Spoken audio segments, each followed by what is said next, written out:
මොකක්ද මේ ලස්සන බොක්ස් එකේ තියෙන පර්ෆියුම් එක? මේක ලේඩිස් පර්ෆියුම් එකක්ද? නැත්නම් මෙන්ස් පර්ෆියුම් එකක්ද? මේ තමයි French Avenue Safari Breeze.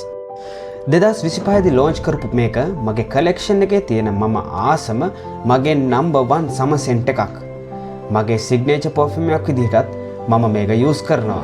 ඇයි මම මේකට මෙච්චර ආස? මේකේ ස්මෙල් එක ඇවිල්ලා තනිකරම ෆෘටි වයිබ් එකක් තියෙන ෆ්‍රෙෂ් ට්‍රොපිකල් සම පර්ෆියුම් එකක්. මේක ස්ප්‍රේ කරලා ඉද්දි මං ගාවින් නිකන් ෆැෂන් ෆෘට් සුවඳයි. මේ බොක්ස් එකේ තියෙන ෆොටෝ එකේ ෆීල් එකම තමයි මට දැනෙන්නේ. මේක Tales of Zanzibar කියන යූරෝ 250ක් විතර වෙන පර්ෆියුම් එකකට සමාන විදිහේ ස්මෙල් එකක් තියෙන පර්ෆියුම් එකක්.